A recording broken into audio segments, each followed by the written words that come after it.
everyone. Today I want to talk about the news. First up, stimulus.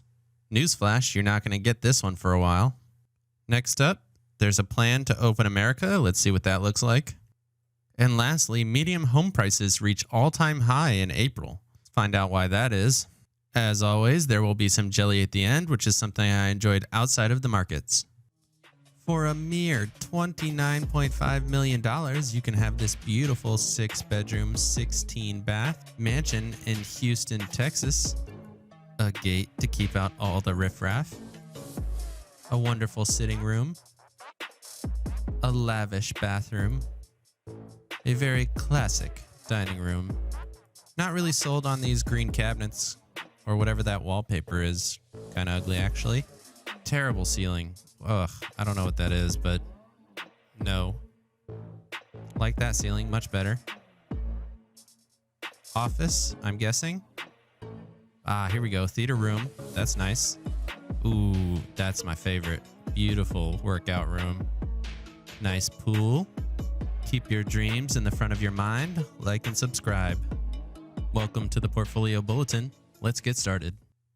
All right, first up, how long could it take before you get your second stimulus check? Says here, Democrats in the House of Representatives have started negotiating for the second round of stimulus checks. But let's be clear, the Republicans are not sold on this. They're trying to give up to $6,000 to families, including dependents and undocumented workers. The Republicans are just not going to agree to that. They're going to have to come up with something different. It goes on to say, even if it did pass, it would take weeks, if not months, for the IRS to process these payments. Then says the second round of stimulus checks is the same as the first, $12,000 to individuals, $2,400 for couples, and that's up to $75,000 for individuals and $150,000 for couples, and gets phased out at $99,000 for individuals and $198,000 for couples. So that's the same as we saw before. This is where it starts to diverge. They're taking the dependent payment from the $500 that we received already up to the $1,200 per dependent, up to a limit of $6,000. $6,000 is a lot of money. Do we really need that kind of money right now? And that's on top of the $1,000 per month that these people could be getting on unemployment.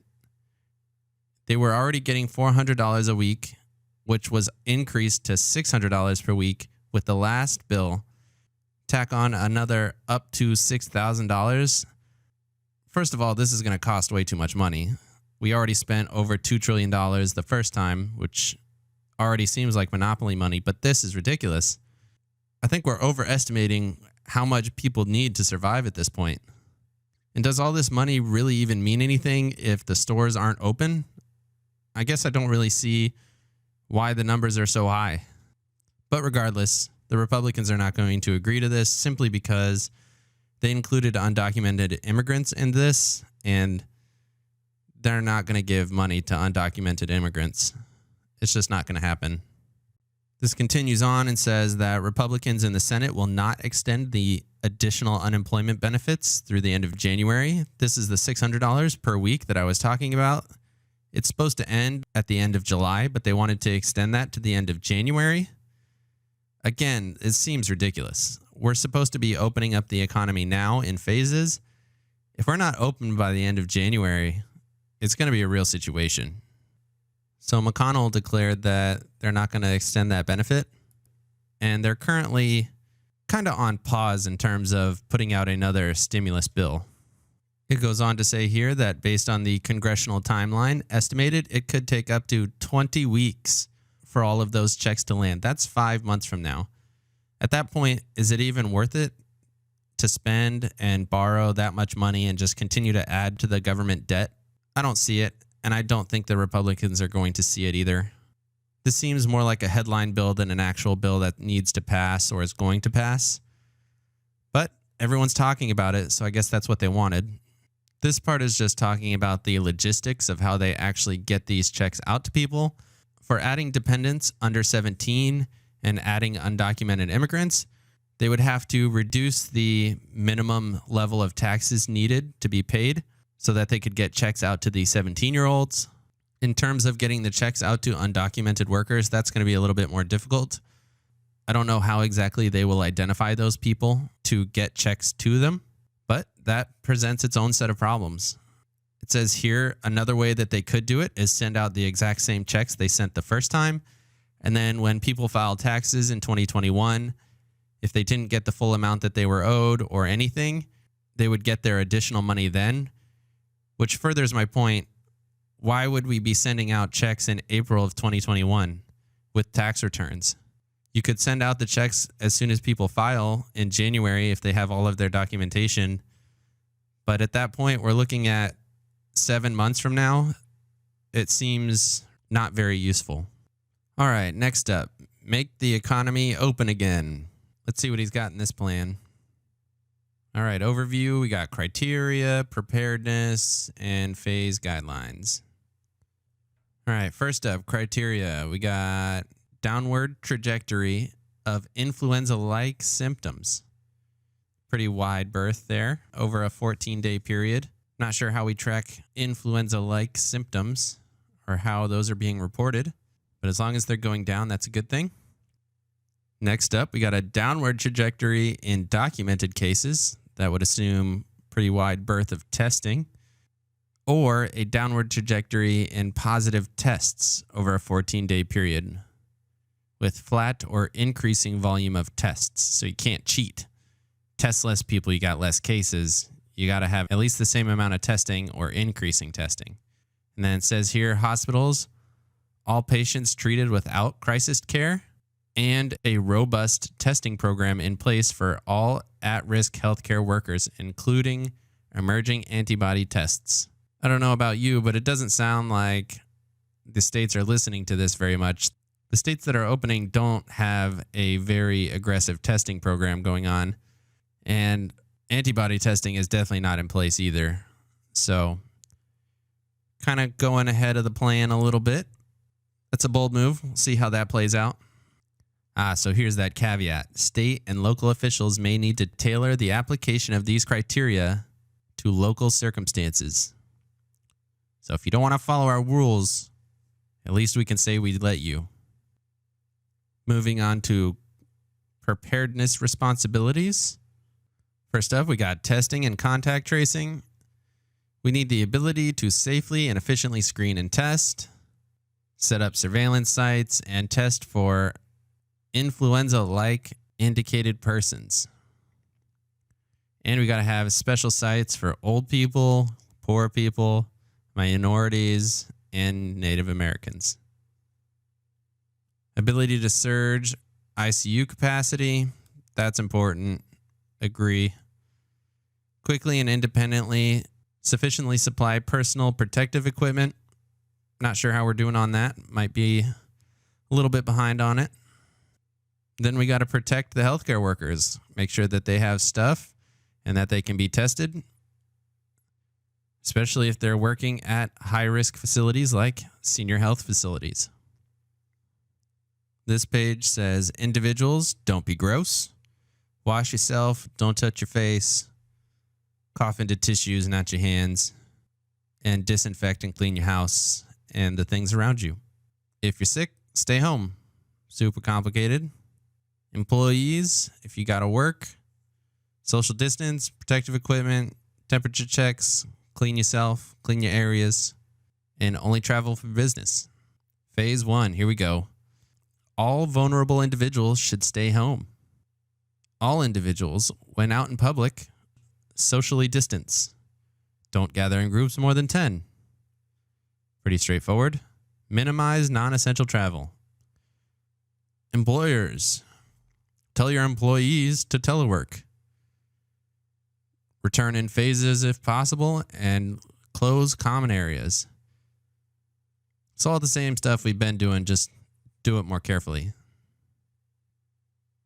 says here, all schools and senior health facilities are going to stay closed as much as possible. Large venues will stay closed. Elective surgeries can resume. All right. And gyms can open if they adhere to strict social distancing and sanitation protocols. Still a no on the bars, though.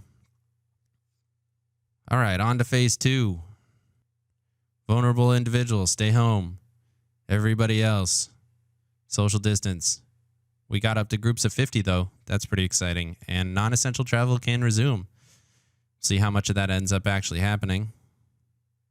Employers continue to telework. Common areas stay closed. Make special accommodations for people who are especially vulnerable. Looks about the same to me. Does say moderate social distancing. I'm not sure exactly what that means. Is that like 2 arms lengths away from people, or is that different from the 6 feet we've been doing? Phase 2, schools and daycares can reopen. Seniors still can't go to hospital facilities unless absolutely necessary. And very strict hygiene, still doing that.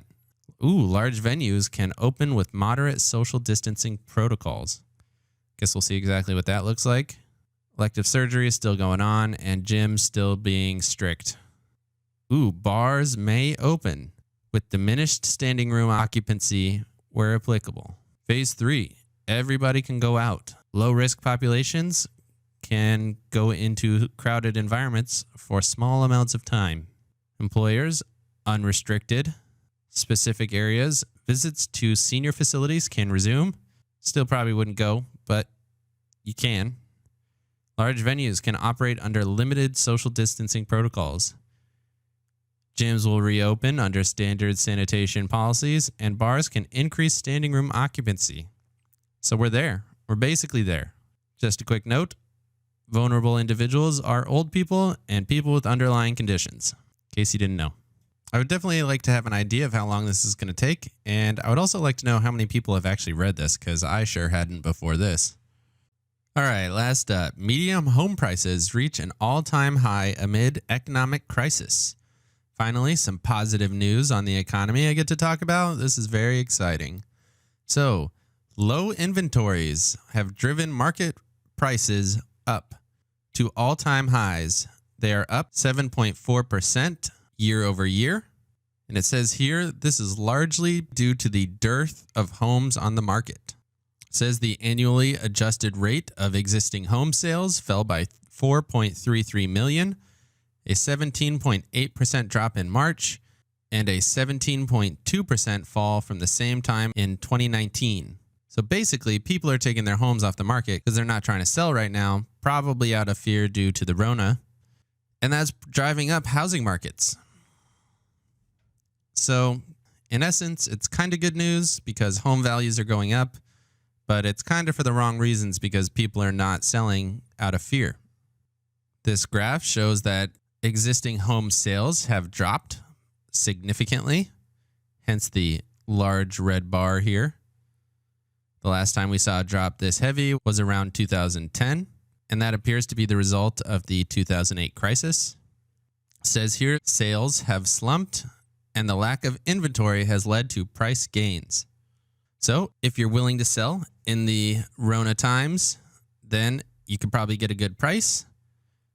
Or if you're going to wait it out, then home prices will probably go back down once everybody's willing to sell again and there's a little bit less fear in the real estate market. It does say here that real estate agents are getting pretty busy as people rush out of their lockdowns. It says here many governors are opening up their economies and listings are popping up and they're getting showings. So that's good news for the economy. Maybe there's a hint of consumer confidence out there. It does continue on and say that this is not indicative of closings. Just because there's a lot of showings doesn't mean there's a lot of people that are actually going to purchase. And we're going to have to wait a few months to determine if the economic impact will affect closing figures. And with that, like and subscribe so you don't miss any of my future videos, and let's get to the jelly. So today's jelly is a Boston Dynamics robot demonstration. Boston Dynamics has been making robots like this for years, and they've always been at the cutting edge of bipedal robot technology. And it's really impressive. So here's what that looks like.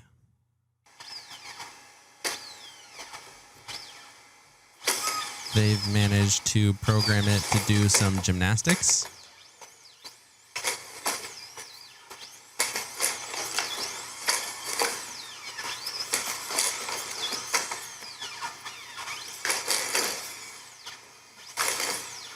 Getting it to catch itself from that twisting motion is super impressive.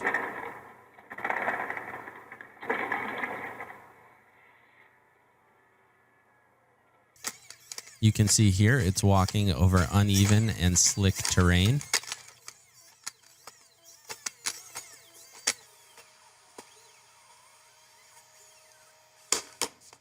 Now they're just being a dick to it.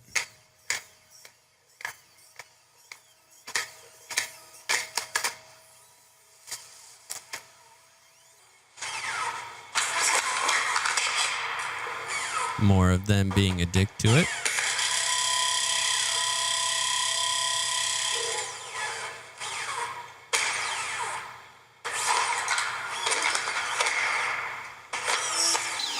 So far, everything's really been impressive, but this is incredible. There's a lot of humans that can't do this kind of stuff. And the fact that they can get a robot to balance and jump and catch itself and do all these things is really amazing.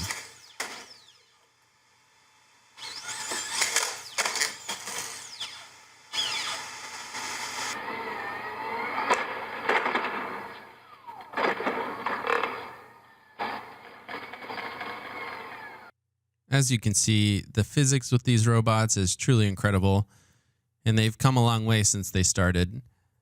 I will link the video in the description if you want to watch the rest of it. Go ahead and like and subscribe so you don't miss any of my future videos, and have a great day.